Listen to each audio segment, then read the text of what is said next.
Myself Monika Bhalla, department of Hindi, maths academy दीवन। आज आपको पार्ट 1 पढ़ाने जा रही हूँ, जिसका नाम है पुनरावृत्ति। इसमें हम कक्षा 6 का रिवीजन करेंगे। स्वर जिनके उच्चारण में किसी अन्य वर्ण की सहायता की आवश्यकता नहीं पड़ती, उनको क्या कहते हैं? स्वर कहते हैं। स्वर के दो भेद होते हैं, सामान्य स्वर, मिश्रित स्वर। सामान्य स्वर के दो भेद होते हैं, हर स्वर, दीर्घ स्वर। हर स्वर शॉर्ट वोवेल्स, दीर्घ स्वर लॉन्ग वोवेल्स। हर स्वर जिसमें एक मात्रा का समय लगता है, दीर्घ स्वर जिसमें दो मात्रा का समय लगता है। हर स्वर है ए, ई, उ, री, र। दीर्घ स्वर है आ, ई, उ, री।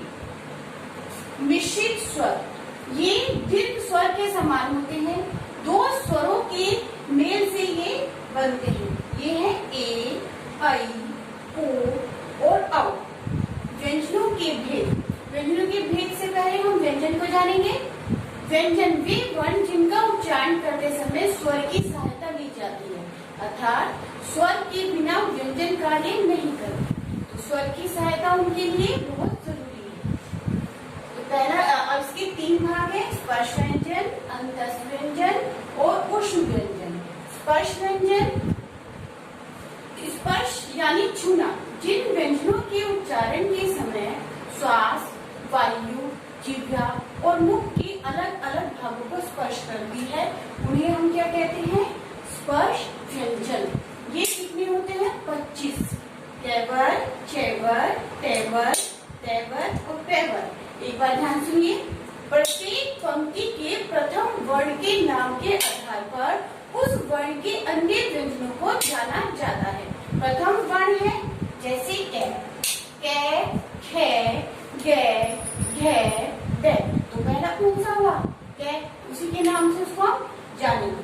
चेवर, चे, छे, जे, झे, आइए। तो सबसे पहला वर्ण कै, चे। टे, ते, थे, डे, ढे, अणे। तो आपका हो गया सबसे पहला वर्ण टे। तेवर, ते, थे, डे, ढे, ने। तो सबसे पहला ते। पे, फे, वे, भे, में। तो सबसे पहला वर्ण पे। तो प्रत्येक पंक्ति के प्रथम वर्ण के नाम के आधार पर उस वर्ण के अन्य व्यंजनों को जाना जाता है। अंतस्थ व्यंजन। अंतस्थ व्यंजन, अंतस्थ व्यंजन अंत का अर्थ होता है मध्य अर्थात बीच। स्थ का अर्थ होता है स्थिर। इन व्यंजनों का उच्चारण स्वर तथा व्यंजन के मध्य का सा होता है। उच्चारण के समय जिह्वा मुख के किसी भाग को स्पर्श नहीं करती। ये कितने होते हैं? 4। कौन कौन से हैं? ये, रे, ले और वे। ऊष्म व्यंजन। ऊष्म माने होता है गर्म। इन व्यंजनों के उच्चारण के समय वायु मुख से रगड़ खाकर ऊष्मा पैदा करती है, यानी उच्चारण के समय मुख से गर्म हवा निकलती है। ये 4 है, शे, शे, से और है।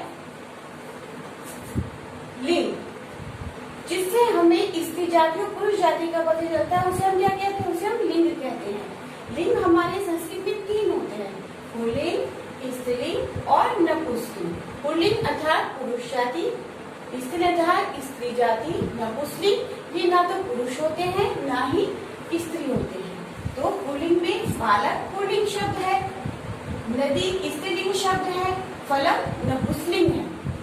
पुरुष कितने होते हैं? 3। प्रथम पुरुष, मध्यम पुरुष, उत्तम पुरुष। प्रथम पुरुष से यानी वह, मध्यम पुरुष त्वम अर्थात तुम, उत्तम पुरुष अहम अर्थात मैं। धन्यवाद।